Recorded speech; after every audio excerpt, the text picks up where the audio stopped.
Zit je in deze video nog? Ik stop met het presenteren van Blind Praat. Oh ja, toen zag ik naar Engeland vliegen.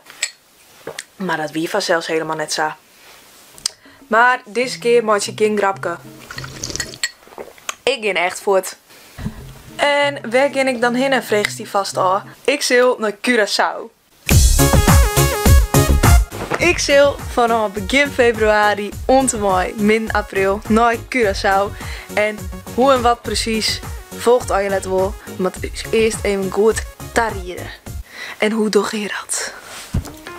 Als eerst zit ik maar even goed verdiepen in de Curaçaose keuken.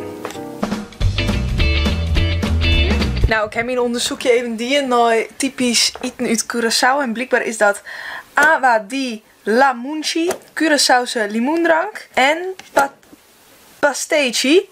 En deze vrouw is er heel enthousiast door. Nog meer lekkere dingen. Knapperig. Warm. Verrukkelijk. Pasteichi uit Curaçao. Nou, ik denk dat ik die maar mooi had. Op naar de supermarkt. Ja, ik doe de boodschap. Elke dag weer naar de supermarkt. Nou, de badkippen bedienen, zoals je kent, dan is het noodtijd om de pasteichi te maken. Dus let's go aan de kook. Muziekje on en gaan met die banaan.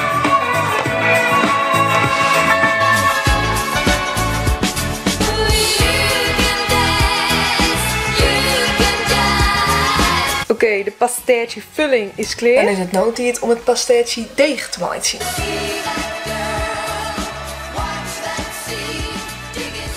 Oké, het deeg is ik klaar. Dus het noodtijd om er pasteichis van te vouwen. Wow! Ik wil het volle sezen, maar die ziet er goed uit. Tada! Ze zijn klaar. Ik vind ze heel mooi slagen.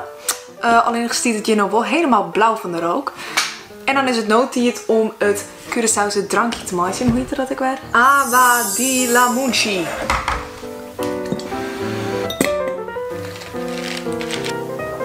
Wauw. Oké, het hapje en het drankje is regelen. Maar voor de rest zoek ik nog net echt Curaçao vibes. Dus dat mag nog even.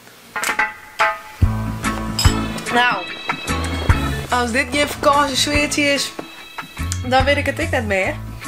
Het drankje is in elk geval heel lekker. Dan is het noodtijd om dit ding te proeven. En daarbij heb ik wat katjang saus. Dat zie ik in de winkel en dit liep wel heel tropisch. Dus vandaar. Tjoch. Nou bliksem. Als dit is wat ik er elke dag in neem, ben ik tevreden. Dan weer dit alweer de video voor deze week. Vergeet net even te liken en te abonneren. En dan zie ik je hem volgende keer. Doei.